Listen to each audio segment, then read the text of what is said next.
नमस्कार दोस्तों, UP triple SC पेट 2023 के इस बेहतरीन क्लास में आप सभी का स्वागत है। आज के इस वीडियो में हम लोग यूपी पेट में पूछे जाने वाले जितने भी जीएस के पार्ट होते हैं उन सभी पार्टों से जितने भी इम्पोर्टेंट प्रश्न बन सकते हैं उन सभी प्रश्नों को पढ़ेंगे और इन प्रश्नों से भी संबंधित जितने भी इम्पोर्टेंट प्रश्न बन सकते हैं आपके पेट एग्जाम के लिए उन सभी प्रश्नों को भी पढ़ेंगे और आपके इस एक वीडियो से जीएस के सारे सब्जेक्ट का रिवीजन हो जाएगा। अगर आप लगातार क्लास में बने रहते हैं, लगातार वीडियो देखते हैं तो ये सारे प्रश्न आपको क्लास में ही याद हो जाएंगे। और चलिए हम लोग अपना क्लास शुरू करते हैं। तो देखिए, सबसे पहला प्रश्न हमारा कह रहा है कि संविधान सभा की प्रथम बैठक कब हुई थी। बहुत बार पूछा गया एग्जामों में प्रश्न और ये पूछा जाता है कि संविधान सभा की पहली बैठक कब हुई थी। तो ये आप लोग ध्यान रखेंगे कि 9 दिसंबर 1946 की संविधान सभा की पहली बैठक हुई थी। कब? 9 दिसंबर 1946 में। इसमें खास बात क्या थी?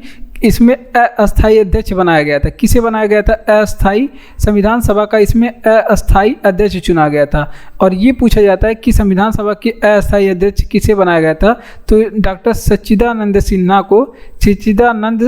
को अस्थायी अध्यक्ष बनाया गया था। तो ये आप लोग ध्यान रखेंगे, किसे बनाया गया था? सच्चिदानंद सिन्हा को अस्थायी अध्यक्ष बनाया गया था। अब संविधान सभा की दूसरी बैठक कब हुई थी? तो ये इसके 2 दिन बाद यानी कि 11 दिसंबर सन 1946 को हुई थी। 11 दिसंबर 1946 को। और इसमें खास बात क्या थी कि इसमें अस्थायी अध्यक्ष बनाया गया था। किसको अस्थायी अध्यक्ष बनाया गया था? तो ये आप लोग ध्यान रखेंगे, इसमें संविधान सभा के अस्थायी अध्यक्ष बनाए गए। किसको? डॉक्टर राजेंद्र प्रसाद को इसमें अस्थायी अध्यक्ष बनाए गए। तो ये अलग अलग तरीके से पूछा जाता है प्रश्न।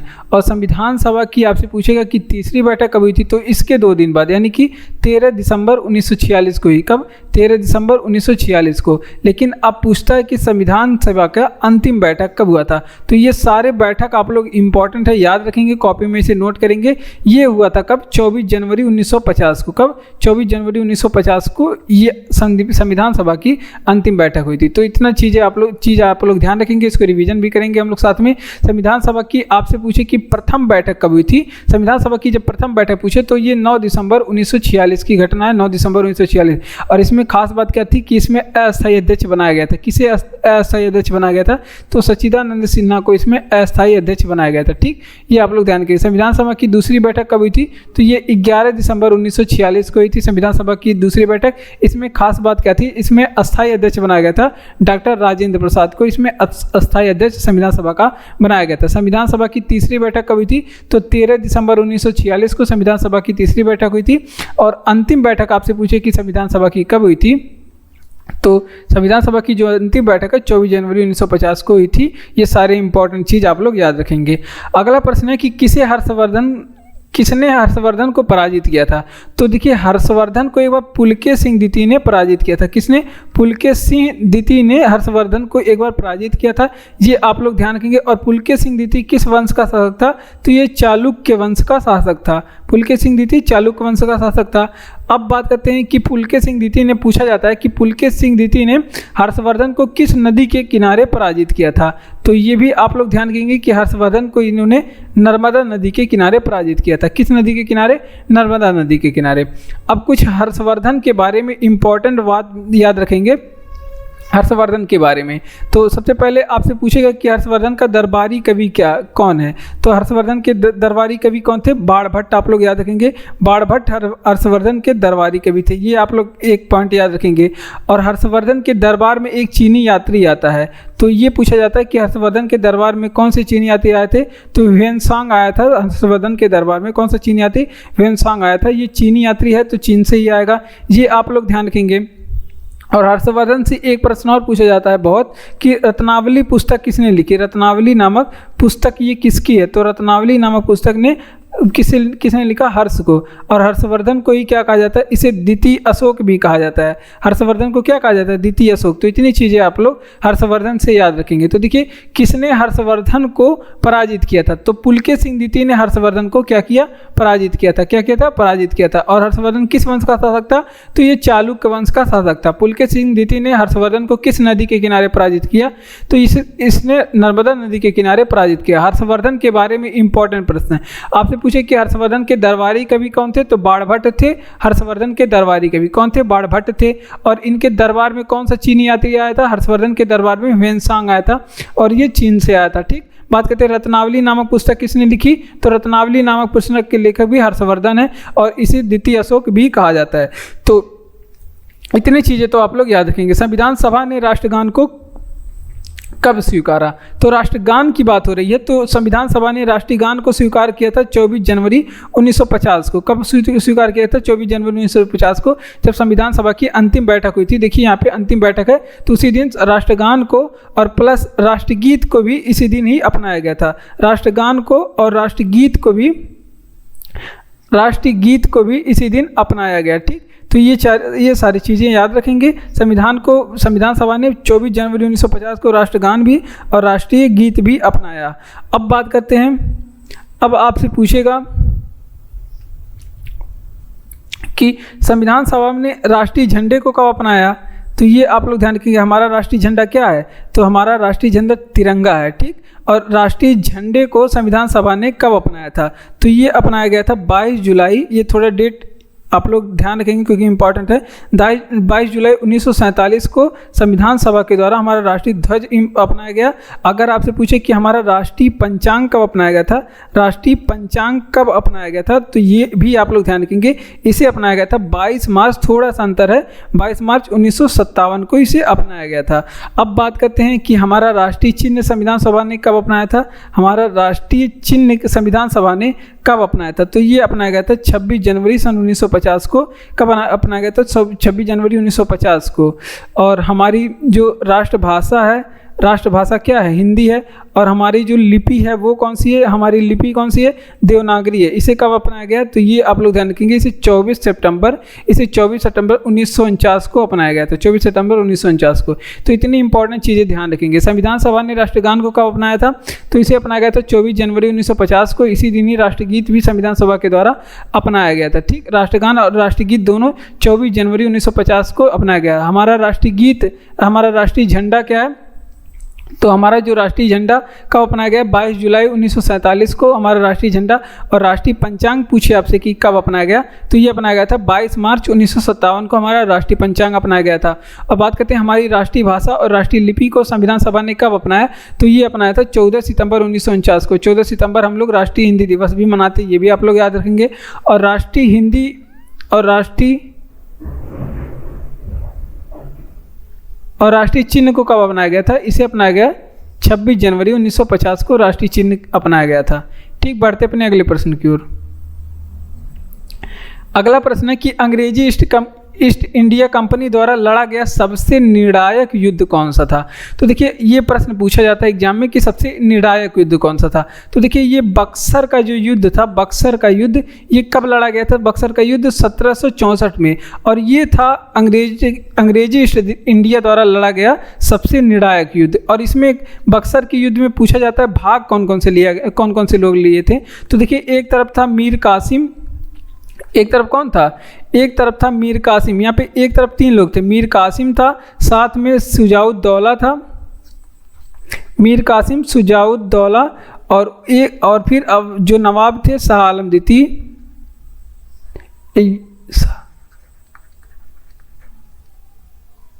शाह आलम सेकंड। एक तरफ तो ये था और एक तरफ थे अंग्रेजी सेना। अंग्रेज की सेना, एक तरफ अंग्रेज की सेना थी और अंग्रेज की सेना का जो नेतृत्व था वो किससे मिला था, वो हेक्टर मुनरो कर रहा था। कौन कर रहा था, हेक्टर मुनरो कर रहा था। तो इतनी चीज़ें ध्यान रखेंगे। और जो बक्सर का युद्ध है ये पूछेगा कि समाप्ति कब हुआ था, बक्सर युद्ध की समाप्ति कब हुई थी। तो 1764 इलाहाबाद के संधि के द्वारा, इलाहाबाद के संधि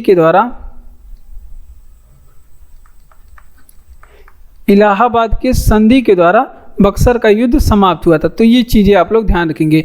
तो देख लेते हैं अंग्रेजी ईस्ट इंडिया कंपनी के द्वारा लड़ा गया सबसे निर्णायक युद्ध कौन सा था, तो बक्सर का युद्ध था। अंग्रेजी ईस्ट इंडिया द्वारा लड़ा गया सबसे निर्णायक युद्ध जो कि लड़ा कब गया, 1764 में। बक्सर का युद्ध में भाग कौन लिए, एक तरफ था मीर कासिम, के साथ था शुजाउद्दौला और शाह आलम द्वितीय, ये एक सेना थी। और एक तरफ था अंग्रेज, अंग्रेजों की तरफ से जो सेना का नेतृत्व करा था वो हेक्टर मुनरो था। तो मीर कासिम, शुजाउद्दौला और शाह आलम द्वितीय एक तरफ थे और हेक्टर मुनरो एक तरफ था। ठीक, समाप्ति किससे हुई बक्सर का युद्ध की? तो इलाहाबाद के संधि के द्वारा बक्सर की युद्ध की समाप्ति हुई। अब बात करते हैं संपत्ति के अधिकार को किस संविधान संशोधन द्वारा हटाया गया?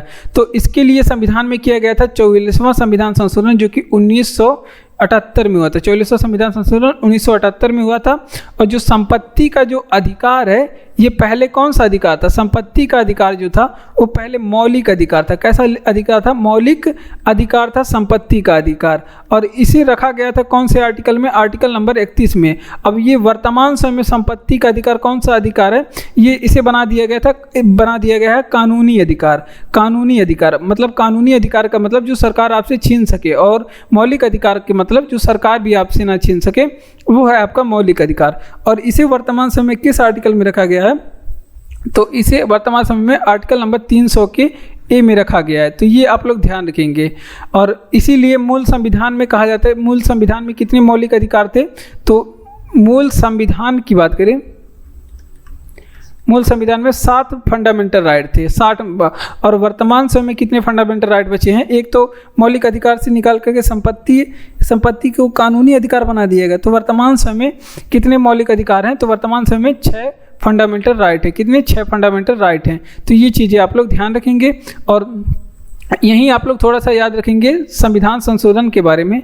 अगर आपसे पूछे कि संविधान संशोधन किस आर्टिकल में है, आर्टिकल नंबर 368 में संविधान संशोधन। अगर भाग पूछे किस आर्टिकल भाग में है, तो भाग 20 में संविधान संशोधन। ठीक, तो देख लेते हैं। आपसे पूछे कि संपत्ति का अधिकार किस संविधान संशोधन द्वारा हटाया गया, तो इसे हटाया गया था 44वां संविधान संशोधन, जो कि 1978 में हुआ था। अब बात करते हैं कि संपत्ति का जो अधिकार है वो पहले कौन सा अधिकार था? पहले मौलिक अधिकार था, और ये आर्टिकल 31 में था। वर्तमान समय में इसे कानूनी अधिकार बना दिया गया और आर्टिकल 300 के ए में रखा गया है। और बात करते हैं मूल संविधान में कितने फंडामेंटल राइट थे? 7 फंडामेंटल राइट थे। और वर्तमान समय में एक कम हो गया है, अब 6 फंडामेंटल राइट है। ये भी पूछा जाता है एग्जाम में। और संविधान संशोधन किस आर्टिकल में है? आर्टिकल 368 में। भाग कहाँ से? भाग 20 में, दक्षिण अफ्रीका से लिया गया है। हिंदी का पहला समाचार पत्र क्या था? तो हिंदी का पहला समाचार पत्र कई बार पूछा गया है, उद्दंड मार्तंड था। क्या था? उद्दंड मार्तंड था हिंदी का पहला समाचार पत्र।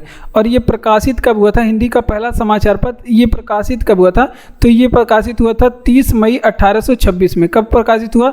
30 मई 1826 में। और कहाँ से प्रकाशित हुआ? तो ये भी आप लोग ध्यान रखेंगे, कलकत्ता से इसे प्रकाशित किया गया था। ठीक, अब बात करते हैं और इसका प्रकाशन कर इसका उद्दंड मार्तंड का आपसे पूछे कि प्रकाशन किसने किया था? उद्दंड मार्तंड का प्रकाशन करने वाले कौन थे? तो ये जुगल किशोर इसका प्रकाशन किए थे। किसने? जुगल किशोर के बारे में आप लोग ध्यान रखेंगे, इन्होंने इसका प्रकाशन किया था। ठीक, अब बात करते हैं केसरी पत्रिका के बारे में।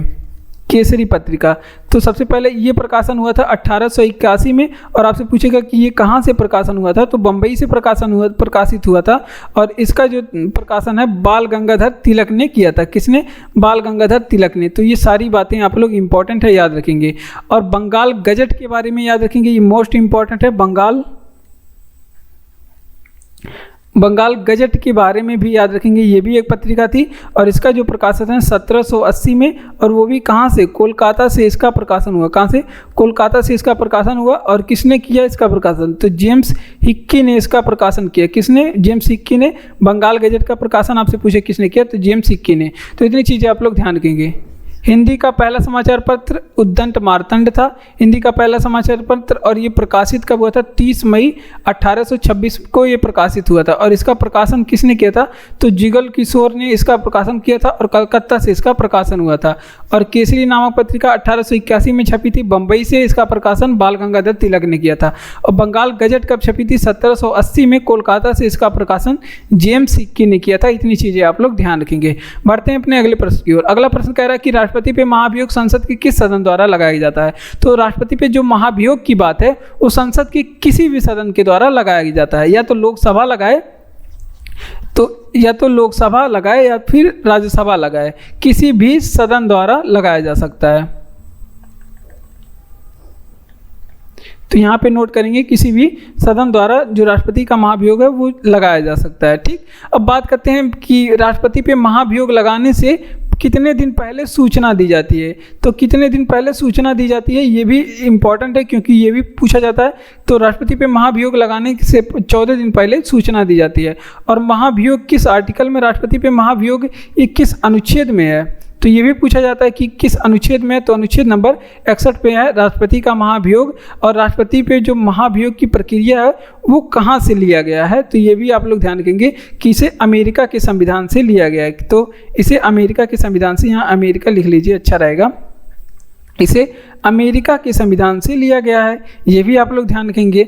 और आपसे पूछे कि राष्ट्रपति पे महाभियोग किस कारण से लगाया जा सकता है, कि क्या कारण हो सकता है कि राष्ट्रपति पे महाभियोग लगे, तो संविधान का ये अतिक्रमण कर लेता है या फिर संविधान का उल्लंघन करने पे इस पे महाभियोग लगाया जाता है। ठीक, उल्लंघन करने पे महाभियोग लगाया जा सकता है, संविधान का ये पालन ना करे सही तरीके से, यानी कि संविधान में कुछ और लिखा रहे, कुछ और तरीके से काम करे, तो वो हो सकता है महाभियोग का कारण। अब बात करते हैं राष्ट्रपति का क्षमादान किस आर्टिकल में है, तो ये अनुच्छेद नंबर 72 में है। राष्ट्रपति के क्षमादान शक्ति कितने में, अनुच्छेद नंबर 72 में, ये भी आप लोग ध्यान रखेंगे।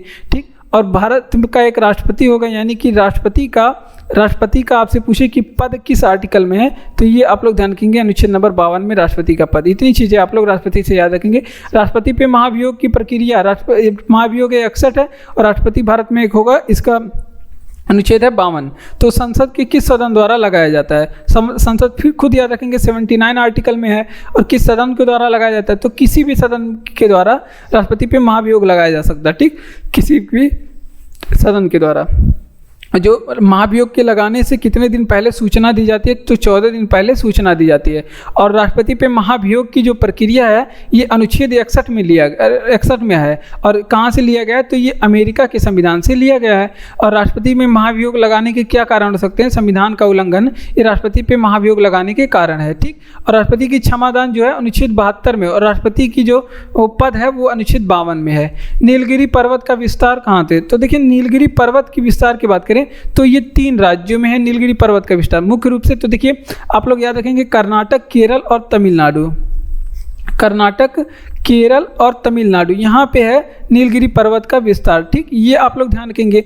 उसके बाद आपसे पूछेगा कि नीलगिरी पर्वत की सबसे ऊंची चोटी क्या है, तो नीलगिरी पर्वत की सबसे ऊंची चोटी के बारे में भी याद रखेंगे कि दोद्दा बेटा है नीलगिरी पर्वत की सबसे ऊंची चोटी क्या है, दोद्दा बेटा है नीलगिरी पर्वत की सबसे ऊंची चोटी, और ये तमिलनाडु राज्य में है।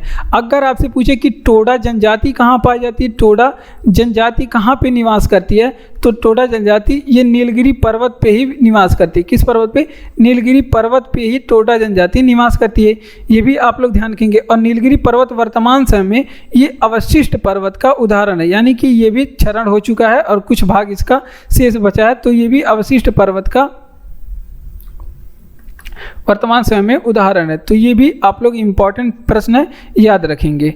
अगला प्रश्न है, अगर आपसे पूछे कि भारत का प्रथम बायोस्फीयर कौन था, भारत का प्रथम बायोस्फीयर क्या था, तो भारत का प्रथम बायोस्फीयर जो था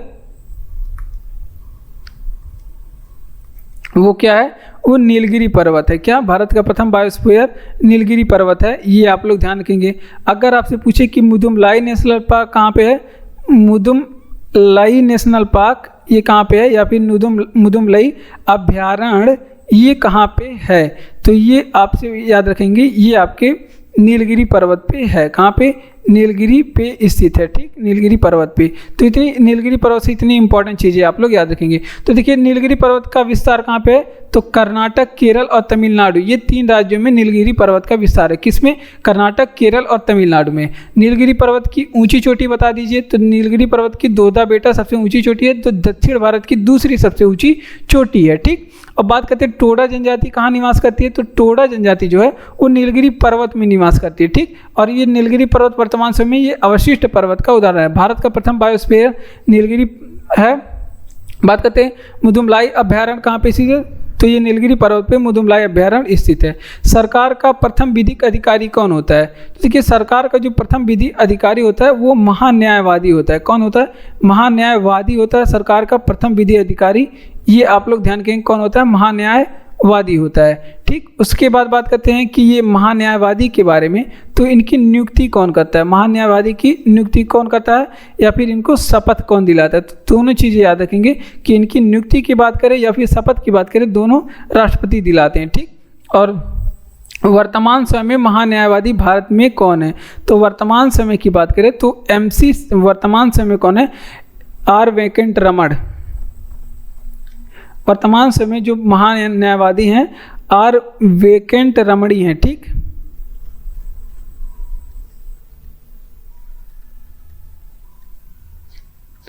आर वेंकट रमण। और भारत के पहले महान्यायवादी कौन है, भारत के पहले अटॉर्नी जनरल या फिर महान्यायवादी कौन है, तो ये भी आप लोग याद रखेंगे, MC सीतलवाड़ हैं भारत के पहले महान्यायवादी।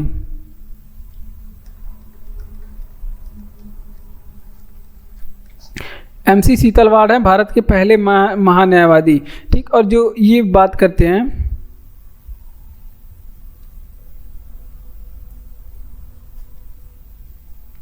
वर्तमान समय में कौन, आर वेंकट रमण है। और ये कितने नंबर के हैं, तो ये 16वें नंबर के हैं, ये भी आप लोग ध्यान रखेंगे। और बात करते हैं कि महान्यायवादी का कार्यकाल कितने वर्ष का होता है। महान्यायवादी का कार्यकाल के बारे में बात करेंगे तो इनका जो महान्यायवादी का जो कार्यकाल है वो राष्ट्रपति के इच्छा अनुसार होता है, राष्ट्रपति के इच्छा अनुसार, यानी कि प्रसाद प्रयत्न होता है, जितना चाहें राष्ट्रपति उतने दिन तक ये रह सकते हैं, फिर उसके बाद सीट खाली करके जाना पड़ेगा। महान्यायवादी का आपसे पूछे कि वेतन कितना है, तो 2,25,000 रुपया इनका वेतन है। कितना, 2,25,000 रुपया इनका वेतन है। तो इतनी चीज़ें आप लोग ध्यान रखेंगे महान्यायवादी से। आपसे पूछे कि सरकार का प्रथम विधि अधिकारी कौन होता है, प्रथम विधि अधिकारी की बात करें तो वो महान्यायवादी होता है, सरकार का प्रथम विधि अधिकारी। और बात करते हैं इनकी नियुक्ति कौन करता है और इन्हें शपथ क्यों दिलाता है। महान्यायवादी की नियुक्ति राष्ट्रपति जी करते हैं, शपथ भी राष्ट्रपति ही दिलाते हैं। महान्यायवादी का वेतन कितना है, 2,25,000 रुपया है। और वर्तमान समय में जो महान्यायवादी हैं संसद में वो कौन है, आर वेंकट रमण है। कौन, आर वेंकट रमण है। और पहले महान्यायवादी कौन है, MC सीतलवाड़ है पहले न्यायवादी। बात करते हैं महान्यायवादी का कार्यकाल कितना होता है, तो राष्ट्रपति की इच्छा के अनुसार महान्यायवादी का कार्यकाल होता है। बढ़ते अपने अगले प्रश्न की ओर।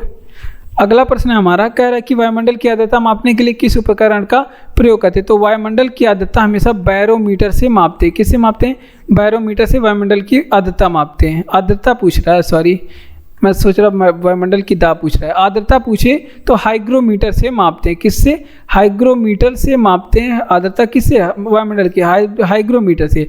लेकिन आपसे पूछे कि वायुमंडल का दाब मापना हो, वायुमंडली दाब का मापन किस में करते हैं, तब करते हैं इसका दाब मापन किस में, बैरोमीटर से इसका मापन करते हैं। किस में, बैरोमीटर से। अगर आपसे पूछ ले कि भूकंप की तीव्रता किससे मापते हैं, भूकंप की माप या फिर भूकंप की तीव्रता किससे करते हैं, तो ये माप करते हैं रिएक्टर स्केल से या फिर मर्केली पैमाना भी आपको मिल सकता है। किसे, रिएक्टर स्केल से इसका माप करते हैं। ठीक, उसके बाद बात करते हैं कि प्रकाश की तीव्रता किस में मापते हैं, प्रकाश की तीव्रता किस यंत्र से मापते हैं, तो प्रकाश की जो तीव्रता है वो फोटोमीटर से मापते हैं, फोटोमीटर। लेकिन इस समय ऑप्शन में क्या मिल रहा है, फोटोमीटर की जगह पे नहीं लक्स मीटर मिल रहा है। ठीक, लक्स मीटर फोटोमीटर दोनों जो भी ऑप्शन में मिले वो आप लोग मारेंगे। ठीक, और वहीं आप लोग बता दीजिए कि रक्तदाब किससे मापते हैं, रक्तदाब का माप किससे किया जाता है, तो स्फिग्नोमैनोमीटर से क्या करते हैं, रक्तदाब का मापन करते हैं। ठीक, तो ये सारी चीज़ें आप लोग याद रखेंगे। अब बात करते हैं, तो देख लीजिए अब वायुमंडल की आर्द्रता किस में मापते हैं, तो वायुमंडल की जो आर्द्रता है हाइग्रोमीटर से मापते हैं। जबकि वायुमंडल का दाब आपसे पूछ ले किससे मापते हैं, तो बैरोमीटर से वायुमंडल की दाब। भूकंप की तीव्रता किससे मापते हैं, तो रिएक्टर स्केल से भूकंप की तीव्रता। और प्रकाश की तीव्रता किससे मापते हैं, तो फोटोमीटर से प्रकाश की तीव्रता, या फिर इसे लक्स मीटर आपको ऑप्शन में मिल सकता है, इससे मापते हैं। और रक्तदाब का मापन किससे करते हैं, स्फिग्नोमैनोमीटर से रक्तदाब का मापन करते हैं। कि संविधान में अवशिष्ट शक्तियाँ किस में निहित होती हैं, तो जो संविधान की जो अवशिष्ट शक्तियाँ हैं वो संसद के पास निहित होती हैं, संसद के इस आर्टिकल में 79 में है। ठीक, और अगर आपसे पूछे कि संसद के अंग कितने, तो आप लोग बताएंगे संसद के अंग 3 हैं। कौन कौन से, एक तो राष्ट्रपति हो गया, संसद के अंग है। और राष्ट्रपति किस आर्टिकल में, राष्ट्रपति का पद अभी बताएं 52 में है। उसके बाद फिर लोकसभा संसद का निर्माण करता है, राष्ट्रपति हो गया। लोकसभा किस आर्टिकल में 81 और संसद में क्या है, राज्यसभा है। और राज्यसभा किस आर्टिकल में है, राज्यसभा आर्टिकल नंबर 80 में। तो ये संसद के 3 अंग होते हैं, 3 अंग होते हैं संसद के। अगर आपसे पूछे कि संसद के सदन कितने होते हैं, सदन संसद के कितने होते हैं, तो 2 बताएंगे। कौन कौन से, एक तो हो गया आपका लोकसभा, एक हो गया आपका लोकसभा और एक हो गया का क्या, राज्यसभा। ये संसद के 2 सदन होते हैं। ठीक, ये आप लोग ध्यान रखेंगे। और संसद के आप में पूछ ले आपसे कि 2 सत्रों के बीच में अधिकतम अवधि कितनी हो सकती है। संसद के बहुत इंपॉर्टेंट प्रश्न है, 2 सत्रों के बीच अधिकतम अवधि कितनी होती है। तो ये भी आप लोग ध्यान रखेंगे, संसद के 2 सत्रों के बीच अधिकतम अवधि कितनी हो सकती है। तो ये हो सकती है 6 माह, 6 माह से अधिक नहीं हो सकती। ठीक, तो इतनी चीज़ें आप लोग यहाँ पे ध्यान रखेंगे।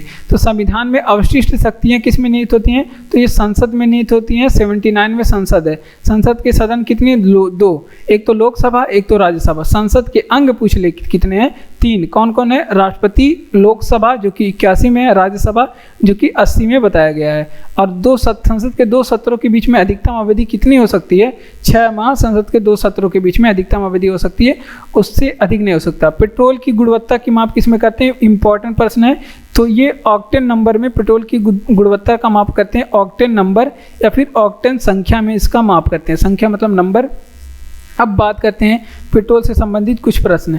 अगर आपसे पूछे कि कृष्ण क्रांति किससे संबंधित है, कृष्ण क्रांति, तो ये पेट्रोलियम से संबंधित है। कृष्ण क्रांति किससे संबंधित है, पेट्रोलियम से संबंधित है। ये आप लोग ध्यान रखेंगे। अगर आपसे पूछे कि पेट्रोलियम में कौन कौन सी चीज़ें होती हैं, तो देखिए पेट्रोलियम जो होता है, जो पेट्रोलियम होता है, पेट्रोल, खासकर पेट्रोल में, पेट्रोल लिखिए, पेट्रोलियम नहीं, पेट्रोलियम तो बहुत चीज़ें आ जाएंगी। पेट्रोल की बात करते हैं, पेट्रोल की। तो पेट्रोल क्या होता है, ये एक हाइड्रोकार्बन होता है। क्या होता है, इसमें हाइड्रोजन भी होता है, हाइड्रोकार्बन में क्या होता है, हाइड्रोजन भी होता है और कार्बन भी होता है। और पेट्रोल एक हाइड्रोकार्बन है। ठीक, तो ये आप लोग ध्यान रखेंगे, ये एक हाइड्रोकार्बन है। उसके बाद आपसे पूछे कि कुछ इंपॉर्टेंट प्रश्न है। तो आपसे पूछे कि सड़े अंडे में गंध किससे आता है, सड़े अंडे में किस चीज़ का गंध आता है, सड़े अंडों से। तो आपसे पूछेगा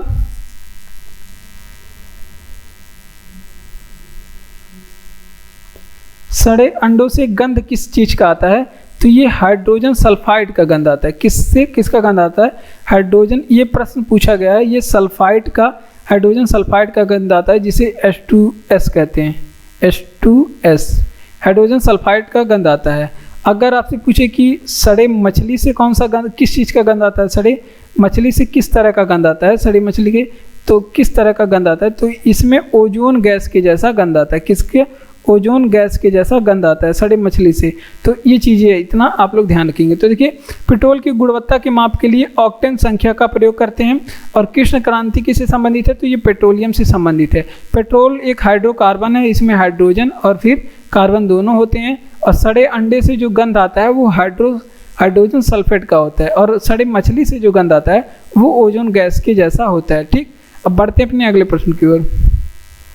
अगला प्रश्न है कि जो विषय संविधान में नहीं है, जो विषय संविधान में नहीं है उस पर कानून बनाने का अधिकार किसको है। तो जो विषय संविधान में नहीं है उसके कानून बनाने का जो अधिकार है किसे रहेगा, संसद को रहेगा। और क्या, संसद इस पर कानून बनाएगा। और उसका अब सूचियों के बारे में, जो विषय के बारे में, तो विषय के बारे में आपको 7वीं अनुसूची हम बता चुके हैं। विषय के बारे में आपको 7वीं अनुसूची बता चुके हैं। और 7वीं अनुसूची में हमने आपको बेसिकली 3 सूचियां बताई थी। कितनी सूची, 3 सूची बताई थी। कौन कौन सी सूची, एक तो अब हमने बताया था आपको संघ सूची, एक हमने क्या बताया था, संघ सूची। और दूसरा क्या बताया था हमने, संघ सूची के बाद राज्य सूची बताया था। कौन, संघ सूची, राज्य सूची। और तीसरा जो हमने बताया था वो कौन सा सूची था, समवर्ती सूची था। कौन सा सूची, समवर्ती सूची था। तो अब तीनों के बारे में क्या है, तीनों सूचियां समझते हैं। तो संघ सूची में आपको कितने विषय दिए गए हैं, संघ सूची में, तो संघ सूची में 100 विषय दिए गए हैं। और इस पे कानून कौन बनाता है संघ सूची पे, तो इस पे कानून केंद्र सरकार बनाता है। कौन बनाता है, केंद्र सरकार इस पे कानून बनाता है। केंद्र सरकार या फिर सेंट्रल गवर्नमेंट या फिर आप संघ सरकार इस पे कानून बनाता है। ठीक, और राज्य सूची में कितने विषय दिए गए हैं? 61 विषय दिए गए हैं। कितने विषय? 61 विषय दिए गए हैं। और इस पे कानून कौन बनाता है? इस पे राज्य सरकार क्या करता है? कानून बनाता है। राज्य सरकार इस पे क्या कानून बनाता है। और समवर्ती सूची में कितने विषय दिए गए हैं? इसमें 52 विषय दिए गए। समवर्ती सूची में कितने विषय दिए गए हैं? तो इसमें भी शायद 51 ही विषय हैं, आप लोग चेक करिएगा। इसमें कानून कौन बनाता है? तो इसमें कानून दोनों बनाते हैं, केंद्र सरकार भी और फिर राज्य सरकार, दोनों मिलके इसमें क्या बनाते हैं? कानून बनाते हैं। ठीक, तो इतनी चीज़ें आप लोग याद रखेंगे। तो देख लेते हैं, आपसे पूछेगा कि जो विषय संसद में नहीं है, जो विषय संविधान में नहीं है, उस पर कानून बनाने का अधिकार किसे है? तो उस पर संसद कानून बनाएगा। और 7वीं अनुसूची पे हमने विषय के बारे में बताया है आपको।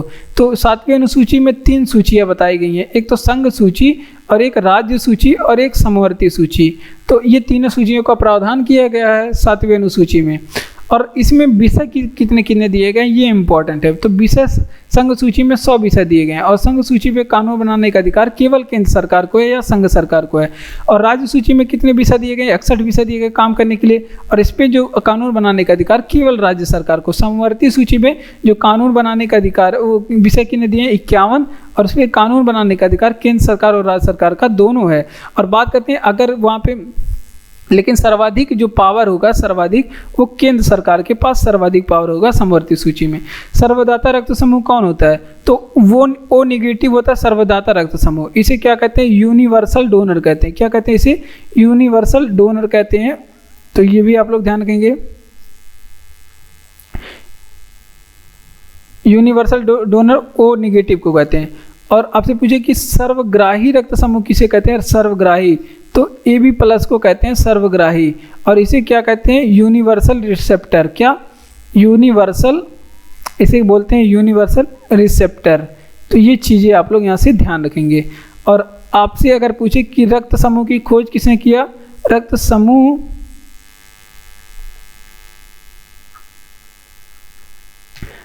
समूह की खोज किसने किया?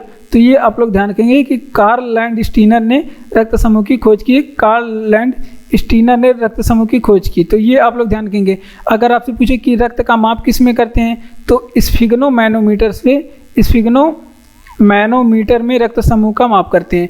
तो ये आप लोग एक चीज़ और याद रखेंगे। अगर आपसे पूछे कि रक्त का pH कितना होता है? तो 7.4 होता है रक्त का pH। और अगर आपसे पूछे कि RBC यानी कि रेड ब्लड सेल, जिसे क्या कहते हैं RBC, की आयु कितनी होती है, जो कि कई बार एग्जाम में पूछा गया, तो ये आयु इसकी होती है 120 दिन। मतलब RBC की आयु, जिसे रेड ब्लड सेल्स कहते हैं, इसकी आयु 120 दिन तक होती है।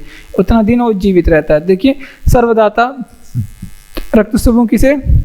ओ नेगेटिव को। ओ नेगेटिव को ही क्या कहते हैं? यूनिवर्सल डोनर कहते हैं। वो सभी को रक्त दे सकता है। और बात करते हैं सर्वग्राही जो रक्त समूह होता है उसे क्या कहते हैं? AB+ होता है सर्वग्राही। इसे यूनिवर्सल रिसेप्टर कहते हैं, यानी कि ये सभी लोगों से रिसीव कर सकता है, इसलिए यूनिवर्सल रिसेप्टर। ये डोनर यानी कि दान दे सकता है, तो यूनिवर्सल डोनर इसे कहते हैं। रक्त समूह की खोज किसने किया? कार्ल लैंडस्टीनर ने किया। रक्त की माप किसमें? स्फिग्नोमैनोमीटर से। रक्त का pH कितना होता है? 7.4। RBC की आयु कितनी होती है? 120 दिन होती है। इतनी चीज़ें आप लोग ध्यान रखेंगे। भारत में मत देने का अधिकार किसे है? तो भारत में मत देने का जो अधिकार है ये संवैधानिक अधिकार है।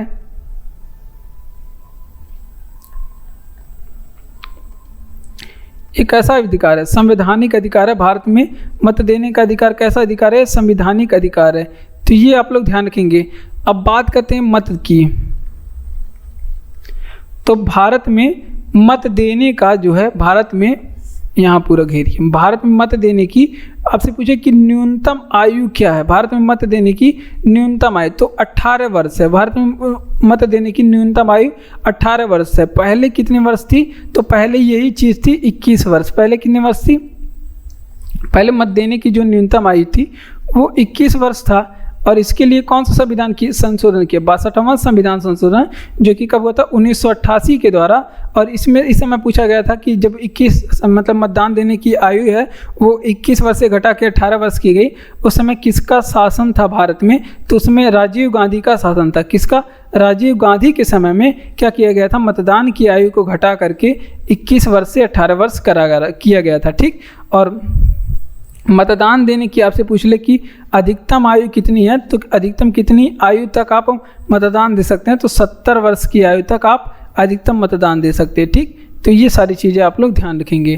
तो देख लेते हैं, आपसे पूछे कि रक्त भारत में मत देने की अधिकार किसे, तो संवैधानिक अधिकार है। भारत में मत देने का अधिकार संवैधानिक अधिकार है। और मत देने की जो न्यूनतम आयु है 18 वर्ष है, मत देने की जो अधिकतम आयु है वो 70 वर्ष है। और पहले जो था मत देने का जो न्यूनतम आयु था कितना था, 21 वर्ष था। इसे 62वां संविधान संशोधन 1988 के द्वारा मत देने की जो अधिकार है उसे 21 से घटा करके 18 वर्ष किया गया। और इस समय किसका कौन प्रधानमंत्री थे भारत में, तो राजीव गांधी प्रधानमंत्री थे, इनके समय में हुआ था। बढ़ते अपने अगले प्रश्न की ओर। अगला प्रश्न है कि अगर चैनल अच्छा लग रहा हो तो वीडियो को लाइक, चैनल को सब्सक्राइब करके अपने दोस्तों तक भी वीडियो को शेयर करें। अगर आप लोग कमेंट करके बताएंगे कि ये वीडियो आपको कैसा लग रहा है तो हमको बहुत ही अच्छा लगेगा। और पीडीएफ चाहिए तो आपको टेलीग्राम चैनल का लिंक डिस्क्रिप्शन में दिया गया है, वहाँ से आप पीडीएफ भी इस वीडियो का ले सकते हैं। ठीक, बात करते हैं एलपीजी का पूरा नाम क्या है, तो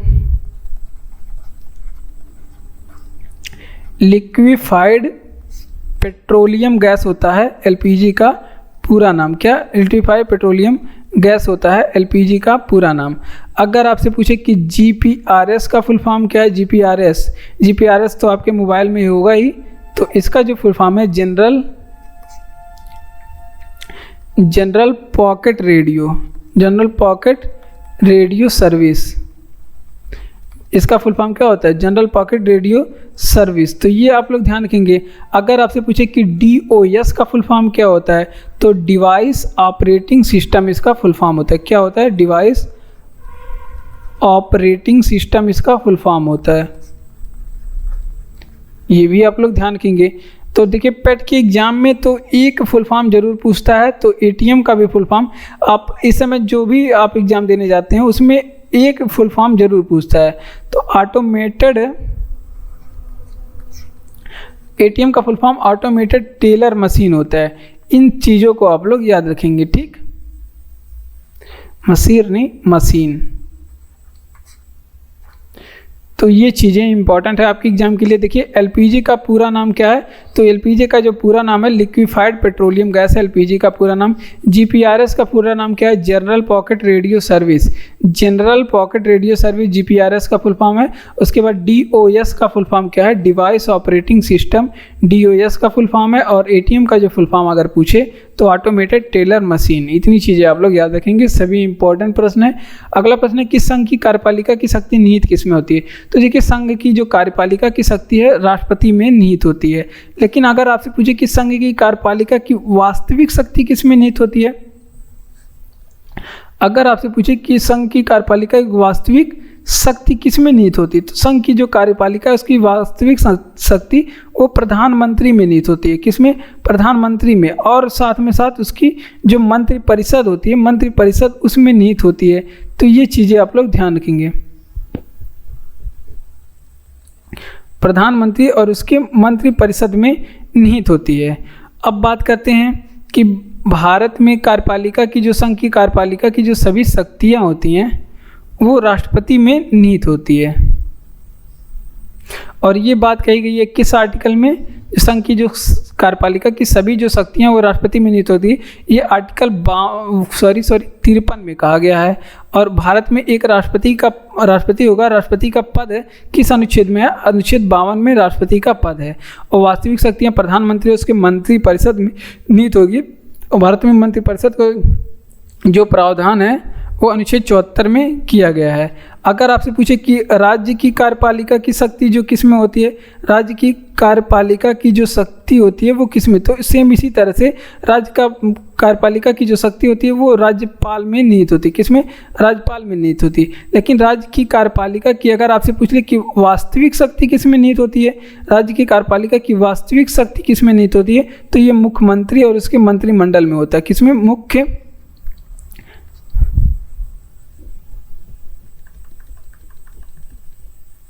वो किस में नियुक्त होता है, तो वो मुख्यमंत्री और उसके मंत्रिमंडल में, मुख्यमंत्री और जिसका जो मंत्रिमंडल रहेगा। तो ये चीज़ें आप लोग ध्यान रखेंगे। और मुख्यमंत्री का जो पद है वो अनुच्छेद नंबर कितने में है, 164 में है। तो इतनी चीज़ें आप लोग यहाँ से ध्यान रखेंगे। तो देख लेते हैं कि संघ की कार्यपालिका की जो शक्ति किस में निहित होती है, वो राष्ट्रपति में निहित होती है। संघ की कार्यपालिका की जो शक्ति है राष्ट्रपति में निहित होगी। लेकिन अगर आपसे पूछे संघ की कार्यपालिका की वास्तविक शक्ति किस में निहित होगी, तो प्रधानमंत्री में और उसकी मंत्रिपरिषद में निहित होगी। और मंत्रिपरिषद कितने आर्टिकल में है, आर्टिकल 74 में। और कार्यपालिका की जो सभी शक्तियाँ दी हुई हैं वो राष्ट्रपति में है। ये अनुच्छेद नंबर 53 में बताया गया है। और भारत में एक राष्ट्रपति होगा, राष्ट्रपति का पद अनुच्छेद नंबर 52 में है। और जो राज्य की कार्यपालिका की जो सभी शक्तियाँ वो राज्यपाल में निहित होती हैं। और अगर आपसे पूछे कि राज्य की कार्यपालिका की वास्तविक शक्तियाँ किस में होती है, तो मुख्यमंत्री और उसके मंत्रिमंडल में होता है। भारत में मतलब प्रत्येक राज्य में एक मुख्यमंत्री होगा, अनुच्छेद नंबर 164 में बताया गया। एक प्रकाश वर्ष का मान कितना होता है, तो एक प्रकाश वर्ष का मान एक प्रकाश वर्ष है ना, तो एक प्रकाश वर्ष का मान 9.46 गुणे 10⁻15 मीटर होता है। कितना, 9.46 गुणे 10⁻15 मीटर। अगर आपसे पूछे कि एक पारसेक का माप कितना होता है, एक पारसेक बराबर कितना होता है, तो ये होता है 3.08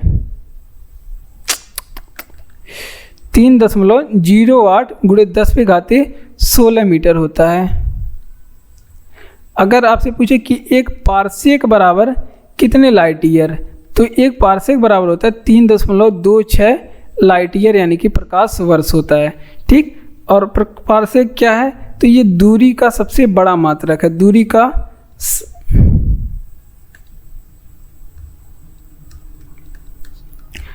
का सबसे बड़ा मात्रक क्या होता है, तो पारसेक होता है दूरी का सबसे बड़ा मात्रक।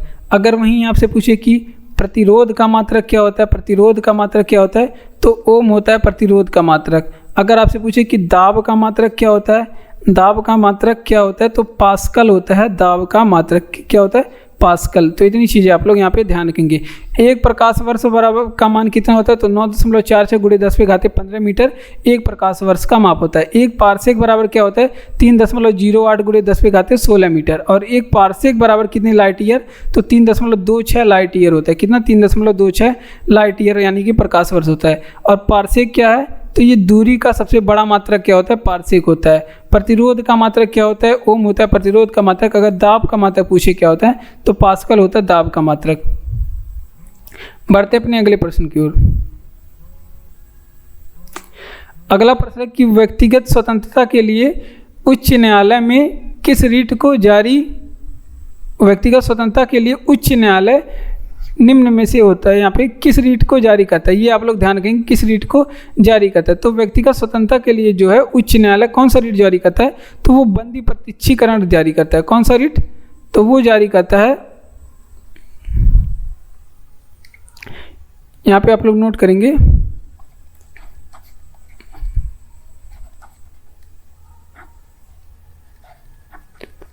बंदी प्रत्यक्षीकरण जारी करता है। अब बात करते हैं बंदी प्रत्यक्षीकरण के बारे में। यहाँ पे अगर आपसे पूछे कि व्यक्तिगत स्वतंत्रता के लिए जो रीट जारी करता है, हाईकोर्ट किस अनुच्छेद के तहत रीट जारी करता है। अगर आपसे पूछे हाईकोर्ट जो है वो 226 के तहत रीट जारी करता है। हाईकोर्ट जो है 226 के तहत। अगर आपसे पूछे कि सुप्रीम कोर्ट रीट जारी किस अनुच्छेद के तहत करता है, मौलिक अधिकारों का हनन होने पे सुप्रीम कोर्ट किस अनुच्छेद के तहत रीट जारी करता है, तो ये आप लोग ध्यान रखेंगे, ये अनुच्छेद 32 के तहत रीट जारी करता है।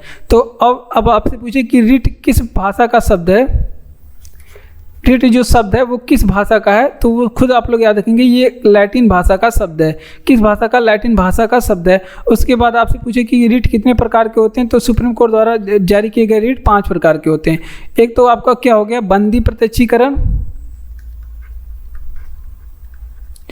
बंदी प्रत्यक्षीकरण। एक तो आप लोग का हो गया अधिकार परीक्षा, बंदी प्रत्यक्षीकरण, अधिकार परीक्षा, अधिकार प्रतिषेध, प्रतिषेध उत्प्रेषण,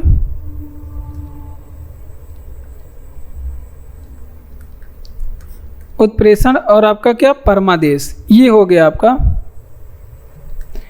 5 प्रकार के रीट। ठीक, ये आप लोग सारे रीट को आप लोग ध्यान रखेंगे। तो देख लेते हैं फिर से। आपसे पूछे कि व्यक्तिगत स्वतंत्रता के लिए उच्च न्यायालय किस रीट को जारी करता है, तो व्यक्तिगत स्वतंत्रता के लिए उच्च न्यायालय द्वारा कौन सा रीट, बंदी प्रत्यक्षीकरण जारी किया जा सकता है। जारी किया जाता है? कई बार ये एग्जाम में प्रश्न पूछा गया है। और सुप्रीम कोर्ट जो रिट जारी करने का पावर है हाई कोर्ट के पास, वह आर्टिकल 226 के तहत, और जो सुप्रीम कोर्ट की रिट जारी करने का जो पावर है अनुच्छेद 32 के तहत। और रिट शब्द किसका है? लैटिन भाषा का शब्द है।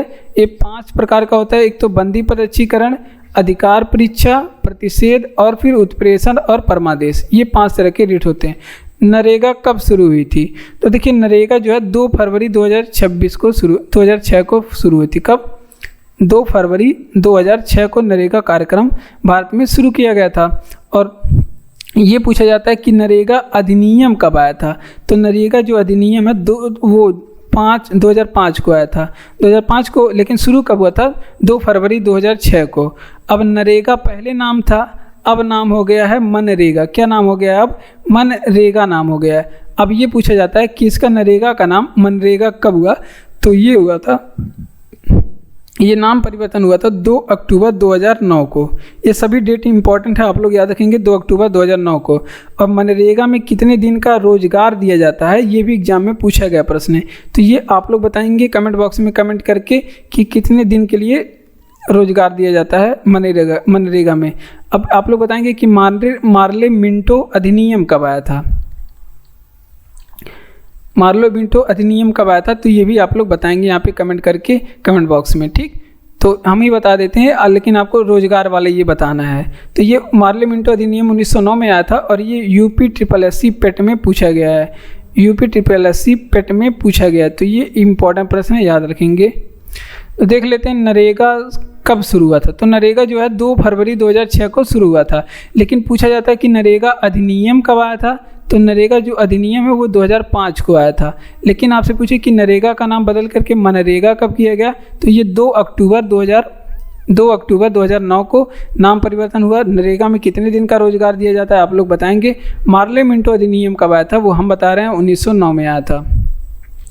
संसद में शून्यकाल का समय है। तो देखिए संसद का जो शून्यकाल का जो समय है वो प्रश्नकाल के ठीक बाद का समय होता है। प्रश्न काल के बाद का समय होता है किसका? प्रश्नकाल के बाद का समय शून्यकाल का है। और शून्यकाल का आपसे पूछा जाता है कि शून्यकाल का शुरुआत किसने करा? शून्यकाल का शुरुआत किसने किया? तो शून्यकाल का शुरुआत जो है वो भारत से हुआ।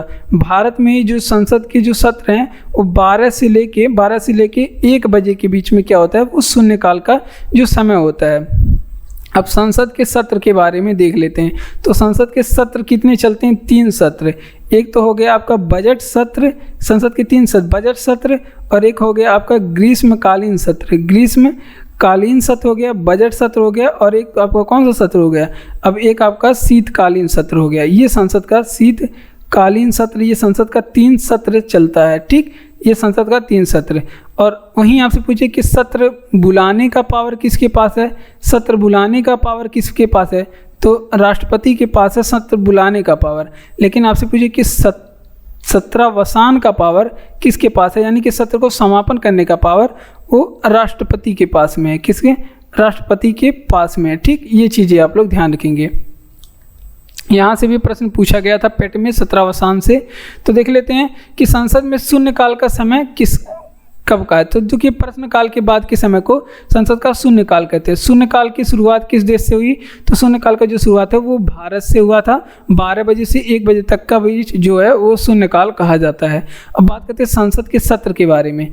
तो संसद के 3 सत्र होते हैं। संसद के 3 सत्र कौन से? बजट सत्र, ग्रीष्मकालीन सत्र और शीतकालीन सत्र, ठीक। ग्रीष्मकालीन और शीतकालीन सत्र संसद के 3 होते हैं। सत्र बुलाने का काम राष्ट्रपति का होता है, सत्रावसान यानी कि सत्र का समापन करने का काम राष्ट्रपति का होता है, ठीक। बढ़ते हैं अपने अगले प्रश्न की ओर।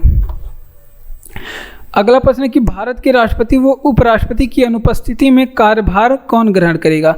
तो देखिए भारत का उपराष्ट्रपति या फिर राष्ट्रपति जब अनुपस्थित हों तो सुप्रीम कोर्ट के मुख्य न्यायाधीश इनका कार्यभार देखेगा। कौन? सुप्रीम कोर्ट के मुख्य न्यायाधीश इनका कार्यभार देखेंगे, ठीक। ये प्रावधान किया गया है, ठीक। अब बात करते हैं सुप्रीम कोर्ट के न्यायाधीश के बारे में, सुप्रीम कोर्ट के जो मुख्य न्यायाधीश के बारे में। तो सबसे पहले यही बताएंगे कि सुप्रीम कोर्ट के पहले मुख्य न्यायाधीश कौन थे।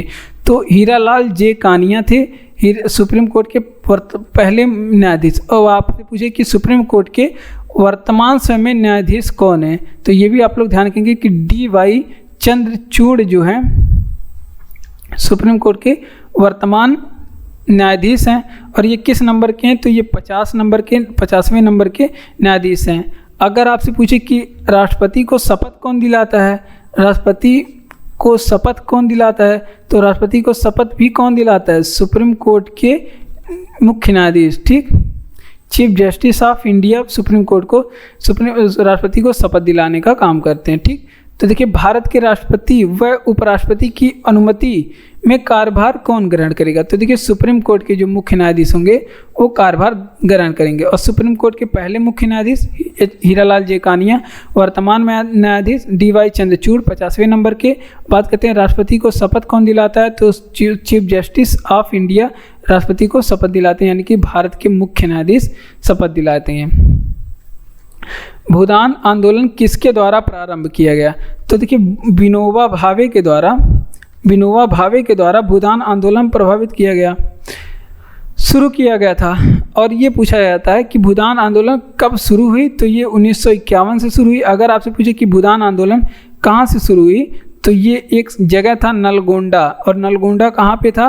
ये तेलंगाना में था। यहाँ पे सबसे पहले भूदान आंदोलन शुरू किया गया था। सबसे पहले जो जमीन दान मिली थी वो यहीं से मिली थी। कहाँ से? तेलंगाना के नलगोंडा से, ठीक। अब बात करते हैं कि सर्वोदय योजना किसने शुरू किया था? तो सर्वोदय आंदोलन के बारे में भी आप लोग ध्यान रखेंगे कि सर्वोदय आंदोलन ये कब शुरू किया गया था? तो वो भी शुरू किए थे विनोबा भावे के द्वारा सर्वोदय आंदोलन शुरू किया गया था।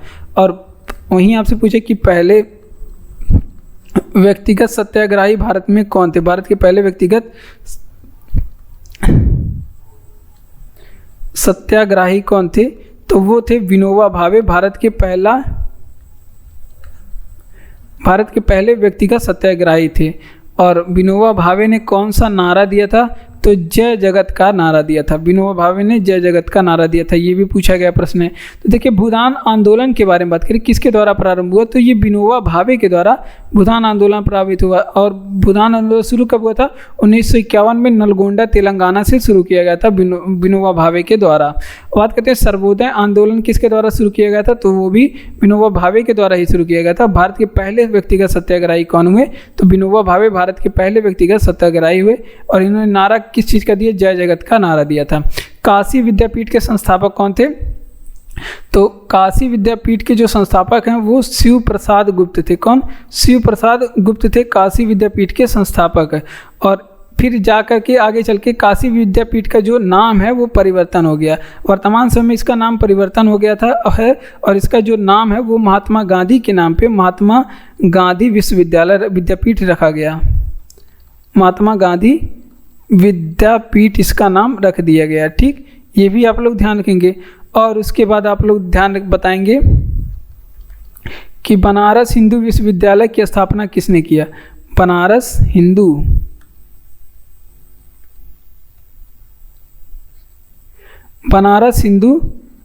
विश्वविद्यालय की स्थापना किसने करा? तो बनारस हिंदू जो विश्वविद्यालय है इसकी स्थापना मदन मोहन मालवीय ने किया था। किसने? मदन मोहन मालवीय ने इसकी स्थापना किए थे, ठीक। अगर बात करते हैं नालंदा विश्वविद्यालय की स्थापना किसने किया? नालंदा विश्वविद्यालय की स्थापना किसने किया था? तो नालंदा विश्वविद्यालय की स्थापना कुमारगुप्त ने किया। किसने? कुमारगुप्त ने नालंदा विश्वविद्यालय की स्थापना किया। तो इतनी इंपॉर्टेंट चीज़ें याद रखेंगे। काशी विद्यापीठ के संस्थापक कौन थे? तो काशी विद्यापीठ के संस्थापक शिव प्रसाद गुप्त थे। कौन? शिव प्रसाद गुप्त काशी विद्यापीठ के संस्थापक थे। और इसका नाम परिवर्तन कब हुआ? तो महात्मा गांधी विद्यापीठ इसका परिवर्तन करके नाम रखा गया था। और बनारस हिंदू विश्वविद्यालय की बात करें तो इसकी जो संस्थापक है वो मदन मोहन मालवीय हैं। और नालंदा विश्वविद्यालय की स्थापना किसने किया? तो वो अभी आप लोग ध्यान रखेंगे कुमारगुप्त ने किया। इतनी चीज़ें आप लोग यहाँ से ध्यान रखेंगे। बढ़ते अपने अगले प्रश्न की ओर। अगला प्रश्न है कि राष्ट्रीय विकास परिषद के प्रदेश अध्यक्ष कौन होता है? तो राष्ट्रीय विकास परिषद के जो प्रदेश अध्यक्ष होता है वो प्रधानमंत्री जी होते हैं। कौन? प्रधानमंत्री जी होते हैं। अगर आपसे पूछ ले कि मतलब राष्ट्रीय विकास परिषद के बारे में थोड़ी चीज़ें देखते हैं। जैसे आपसे पूछे कि राष्ट्रीय विकास परिषद का कार्य क्या होता है, तो ये पंचवर्षीय जो योजनाएं होती हैं उनका क्रियान्वयन करता है, वानी के संचालन करता है। पंचवर्षीय योजनाओं का क्या करता है? योजनाओं का संचालन करने का काम करता है। तो ये भी आप लोग ध्यान रखेंगे। अगर आपसे पूछे कि राष्ट्रीय विकास परिषद की स्थापना कब हुई थी, तो ये 1952 में इसकी स्थापना हुई थी। कब? 1952 में। अब आगे बात करते हैं योजना आयोग के बारे में। योजना आयोग के बारे में, योजना आयोग की जो स्थापना है वो 1951 में हुई थी और इसके भी अध्यक्ष कौन होते हैं? इसके भी अध्यक्ष कौन होते हैं? प्रधानमंत्री इसके अध्यक्ष होते हैं। अगर वहीं आपसे पूछे कि नीति आयोग की स्थापना कब हुई थी, नीति आयोग की स्थापना कब हुई थी, तो इसकी स्थापना 1 जनवरी 2015 को हुई थी। कब? 1 जनवरी 2015 को। और नीति आयोग के भी अध्यक्ष कौन होते हैं? बाय डिफ़ॉल्ट इसके भी अध्यक्ष कौन होते हैं? प्रधानमंत्री होते हैं। तो इतनी चीज़ें आप लोग ध्यान रखेंगे। तो इसका रिवीजन करेंगे। आपसे पूछे कि राष्ट्रीय विकास परिषद के पदेन अध्यक्ष कौन होते हैं, तो राष्ट्रीय विकास परिषद के पदेन अध्यक्ष प्रधानमंत्री होते हैं। और राष्ट्रीय विकास परिषद की स्थापना कब हुई थी? 1952 में। कार्य क्या होता है? पंचवर्षीय योजनाओं का संचालन या फिर पंचवर्षीय योजनाओं का क्रियान्वयन करना वो राष्ट्रीय विकास परिषद का काम होता है। और इसके पदेन अध्यक्ष यानी कि बाय डिफ़ॉल्ट अध्यक्ष वो हमेशा रहेंगे कौन? प्रधानमंत्री। योजना आयोग की बात करें, इसकी स्थापना 1951 में हुई थी और इसके अध्यक्ष कौन है? प्रधानमंत्री हैं। और नीति आयोग के बारे में बात करें, इसकी स्थापना 1 जनवरी 2015 को हुई थी और इसके अध्यक्ष भी कौन होते हैं? बाय डिफ़ॉल्ट प्रधानमंत्री होते हैं। कांग्रेस की पहली महिला अध्यक्ष कौन है? तो एनी बेसेंट है कांग्रेस की पहली महिला अध्यक्ष, एनी बेसेंट है। और ये कब अध्यक्षता की? तो 1917 का जो था वो कोलकाता अधिवेशन की ये अध्यक्षता की थी। 1970 के कोलकाता अधिवेशन की ये अध्यक्षता की थी। तो ये भी आप लोग ध्यान रखेंगे पूरी बात। अगर आपसे पूछे कि कांग्रेस की पहली भारतीय महिला अध्यक्ष कौन थी, अगर आपसे पूछे कि कांग्रेस की पहली, यहाँ पे भारतीय लगा दे कि पहली कांग्रेस की पहली भारतीय महिला अध्यक्ष कौन थी, तो इसका जवाब कुछ दूसरा हो जाएगा। तब इसका जवाब हो जाएगा सरोजिनी नायडू। अगर भारतीय पूछ ले तो भारतीय कौन थी? सरोजिनी नायडू थी कांग्रेस की पहली भारतीय महिला अध्यक्ष। और ये अध्यक्षता की थी 1925 में। और ये कहाँ का अधिवेशन हुआ था 1925 का? तो ये कानपुर अधिवेशन की अध्यक्षता की थी। किस अधिवेशन की? कानपुर अधिवेशन की अध्यक्षता की थी। ये आप लोग ध्यान रखेंगे। नाइटिंगेल ऑफ इंडिया किसे कहा जाता है? तो Nightingale of India Sarojini Naidu को कहा जाता है। Nightingale of India Sarojini Naidu को कहा जाता है। अगर आपसे पूछे कि कांग्रेस के पहले अध्यक्ष कौन थे, तो कांग्रेस के पहले अध्यक्ष के बारे में भी आप लोग ध्यान रखेंगे। कौन थे? व्योमेश चंद्र बनर्जी थे कांग्रेस के पहले अध्यक्ष। कौन? व्योमेश चंद्र बनर्जी थे। तो इतनी चीज़ें आप लोग ध्यान रखेंगे। तो देख लेते हैं। स्थापना 1885 में हुआ था कांग्रेस का। कांग्रेस की पहली महिला अध्यक्ष कौन थी? एनी बेसेंट थी कांग्रेस की पहली महिला अध्यक्ष। और ये हुई थी 1917 में, लेकिन ये भारतीय नहीं थी। तो ये 1917 की जो कोलकाता अधिवेशन थी उसकी अध्यक्षता की थी। तो ये इंपॉर्टेंट प्रश्न है, लेकिन ये भारतीय नहीं थी। अगर आपसे पूछे कि भारतीय महिला अध्यक्ष कौन थी कांग्रेस की, तो सरोजिनी नायडू इसका जवाब हो जाएगा। और ये अध्यक्षता कब की? 1925 के जो कानपुर अधिवेशन है उसमें ये अध्यक्ष बनी। और कांग्रेस के अगर आपसे पूछे कि पहले अध्यक्ष कौन थे पहले, तो व्योमेश चंद्र बनर्जी पहले अध्यक्ष थे। और सरोजिनी नायडू को क्या कहा जाता है? नाइटिंगेल ऑफ इंडिया कहा जाता है। ये भी साथ में आप लोग ध्यान रखेंगे। बढ़ते हैं अपने अगले प्रश्न की। हड़प्पा सभ्यता की खोज किसने किया? तो हड़प्पा सभ्यता की खोज जो है वो किसने किया? हड़प्पा सभ्यता की खोज वो दयाराम साहनी ने किया। किसने? दयाराम साहनी ने किया था हड़प्पा सभ्यता की खोज। और ये हड़प्पा सभ्यता की जो खोज है 1921 में। अगर आपसे पूछे कि किस नदी के किनारे इन्होंने खोजा था, तो हड़प्पा की खोज जो है इन्होंने रावी नदी के किनारे किया था। रावी नदी के किनारे। वहीं आपसे पूछे कि मोहनजोदड़ो की खोज किसने किया? मोहनजोदड़ो की खोज किसने किया? तो इसका खोज किए थे राखलदास बनर्जी।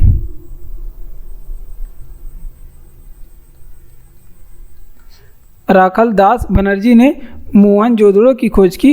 अब ये खोज 1922 में हुई। अगर आपसे पूछे कि किस नदी के किनारे इसको खोजा गया था, तो इसको सिंधु नदी के किनारे खोजा गया था। मोहनजोदड़ो को सिंधु नदी के किनारे खोजा गया था। तो ये चीज़ें आप लोग यहाँ पे ध्यान रखेंगे।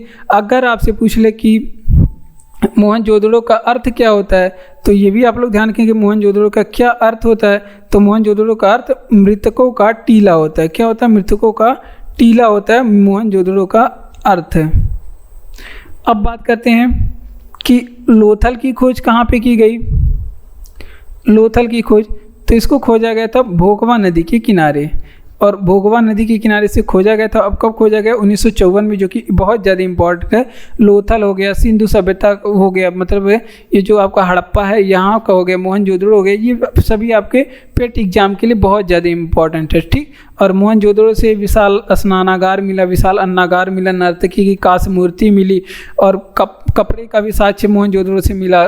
तो ये सारी चीज़ें आप लोग ध्यान रखेंगे। तो देख लेते हैं, आपसे पूछिए हड़प्पा सभ्यता की खोज किस वर्ष हुई? तो दयाराम साहनी के द्वारा 1921 में रावी नदी के किनारे हड़प्पा सभ्यता को खोजा गया। अगर वहीं पूछे कि मोहनजोदड़ो की खोज कब हुई? तो राखल दास बनर्जी के द्वारा 1922 में, और सिंधु नदी के किनारे मोहनजोदड़ो की खोज हुई। मोहनजोदड़ो का अर्थ क्या होता है? मृतकों का टीला होता है। और लोथल का खोज कब हुआ? भोगवा नदी के किनारे 1954 में हुआ, ठीक। बढ़ते अपने अगले प्रश्न की ओर। अगला प्रश्न है, कह रहा है कि लखनऊ में 1857 के क्रांति का नेतृत्व किसने किया था? तो लखनऊ से नेतृत्व की बात करें तो कौन किया था? बेगम हजरत महल। किसने करा था? बेगम हजरत महल ने लखनऊ से 1857 के क्रांति का नेतृत्व किया था, ठीक। अगर वहीं आपसे पूछे कि 1857 की क्रांति का कानपुर से नेतृत्व किसने किया, जो कि बहुत पूछा जाता है ये प्रश्न, तो तात्या टोपे ने किया था। कानपुर से नेतृत्व किसने किया था? तात्या टोपे ने। अगर आपसे पूछे कि 1857 की जो क्रांति थी, इसमें विद्रोह का कारण क्या था? विद्रोह का कारण क्या था? ये भी बहुत बार पूछा गया है।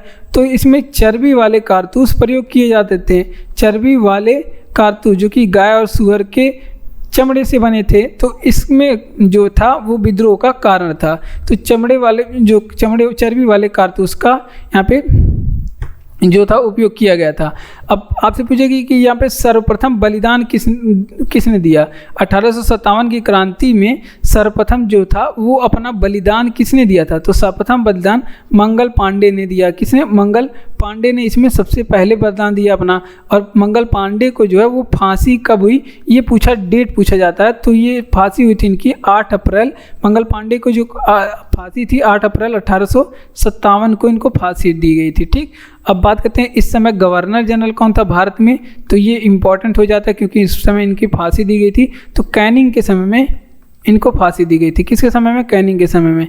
और 1857 की क्रांति की अगर आपसे पूछे कि प्रतीक क्या था, तो ये प्रतीक भी आप लोग ध्यान रखेंगे। इसका प्रतीक कमल एंड रोटी था। इसका प्रतीक क्या था? कमल और रोटी। इतनी चीज़ें आप लोग यहाँ पे ध्यान रखेंगे।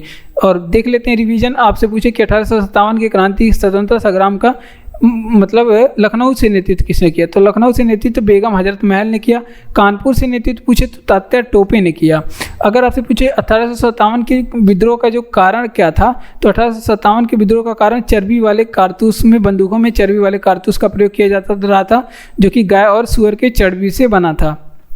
और 1857 की क्रांति में सर्वप्रथम अपना बलिदान किसने दिया? मंगल पांडे ने सर्वप्रथम बलिदान दिया और इन्हें फांसी दी गई 8 अप्रैल 1857 को। और बात करते हैं इस समय भारत में गवर्नर जनरल कैनिंग था। और प्रतीक क्या था 1857 की क्रांति का? कमल और रोटी था। किसे लाइट ऑफ एशिया कहा जाता है? तो light of Asia Gautam Buddha को कहा जाता है। गौतम बुद्ध को कहा जाता है। तो अब कुछ महापुरुष और उनके उपनामों के बारे में हम लोग देखते हैं। वहीं आपसे पूछे कि शिमला का सन्यासी किसे कहा जाता है? शिमला का सन्यासी किसे कहा जाता है? तो शिमला का जो सन्यासी है एयो ह्यूम को कहा जाता है। किसे कहा जाता है? एयो ह्यूम को कहा जाता है शिमला का सन्यासी। वहीं आपसे पूछे कि महाराष्ट्र का सुकरात किसे कहा जाता है? महाराष्ट्र का सुकरात किसे कहा जाता है? तो महाराष्ट्र का जो सुकरात है वो किसे कहा जाता है? गोविंद रानाडे को।